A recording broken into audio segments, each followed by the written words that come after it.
Okay, so my first possible video, and most likely the first installment of several videos of this project, which I kind of thought up spur of the moment a few weeks when I should have been studying for exams, which is basically an infinity mirror, or at least a few infinity mirrors. Hopefully the end project will be something very cool to mount on a wall or two.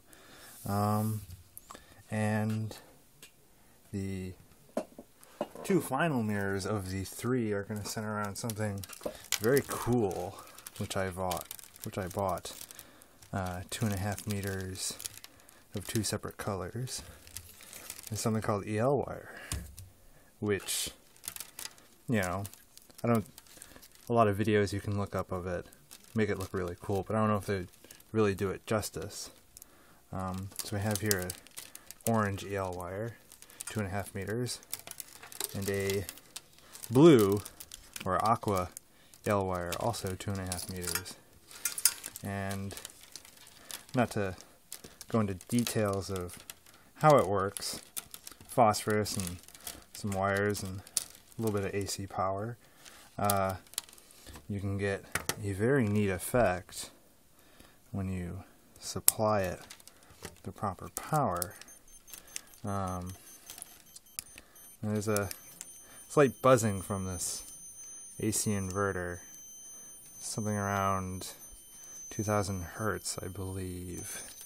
And I don't know, unless you actually hold this stuff and kind of mold it around and play with it, I don't know if you can really, I mean, it looks cool, it's just glowing, but this, and so this blue, and then the orange, this is the centerpiece for two of the infinity mirrors I'll be working on. Let me just turn off the light. Very cool looking. There might be some glare on the table, I'm not sure. Of course, these inverters are set up to do two different states, blinking at two different rates. Oh, they're actually in sync for once. Nope, falling out of phase. And then, of course, steady. The end result will be two infinity mirrors, which one will be decked out in this blue EL wire, and the other will be decked out in this orange EL wire. Hopefully I can get a very neat, portal-esque effect. And of course, from the Half-Life / Valve genre of games. But on my way there, I'll be doing one large infinity mirror, just to try and figure out the physics / mechanics of the mirrors themselves. I have a loose understanding of how they work, but I kind of want to see, what sort of changes I make to the mirror have what sort of effect. Brightnesses, depths, obviously angles. One particular video I saw, when you place the two mirrors at two different angles to each other, you get this arcing effect. It seems to, instead of having a single channel all the way down, you seem to get this tube. The main reason I'm doing this video is because I've gotten two packages of the few that I've needed to complete this project. Obviously, many of the electronics that I need is here. And the other major components are the mirrors. Careful to not let myself get in a shot here. But I have one large 9-inch mirror, which I'll be doing my practice on. I'll be cutting my teeth, so to speak.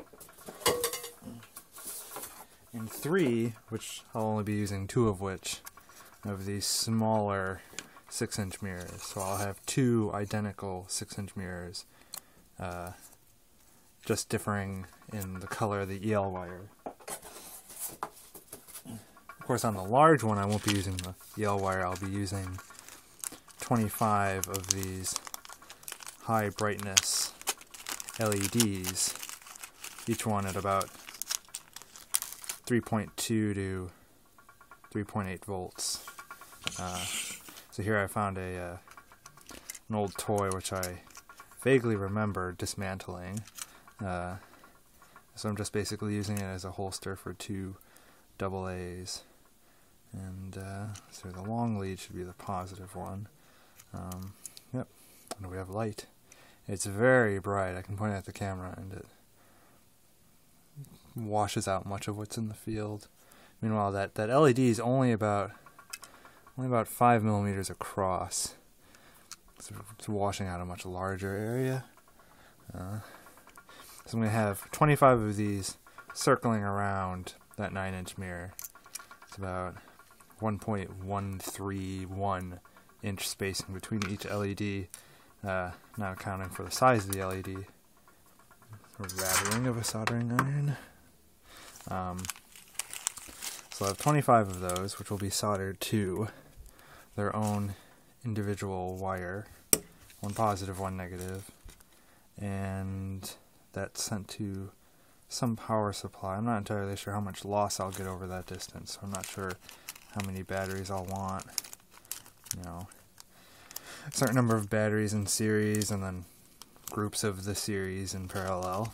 I should get done what I want. One thing I'm kind of disappointed in, though, is this EL wire that I ordered. I was expecting basically 2 raw ends, 2 ends of EL wire, which were pretty much bare at the end. Of course, this one has a little cap at the end of it for weather resistance, I assume. But instead of getting bare EL wire, I actually received one with a finish end. As you can see over here, I had bought some connectors that I needed. Heat shrink. I have some copper tape on the way. All the solder and wire I could possibly need. I was really looking forward to making a couple videos of, you know, stripping this down and just doing a few macro shots of the assembly. I was really kind of hoping to have fun with that. This is one less step of work that I have to do. And I doubt I'll be using the full 2.5 meters, so I'll end up cutting it at some point anyways, and I'll need these connectors. There's no way I'm going to let this stuff go to waste. It's just too cool. Any excess I have is probably going to get put onto some clothing item or accessory, like my book bag or boots or something. So in addition to these mirrors, if I can explain briefly how a infinity mirror typically works.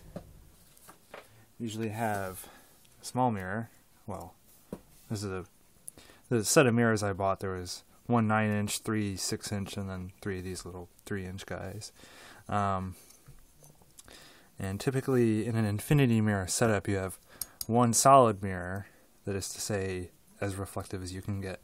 And then placed in front of it is another half mirror, which can be pretty much of any sort of devising. All you really need it to do is let in half the light and reflect the rest of it.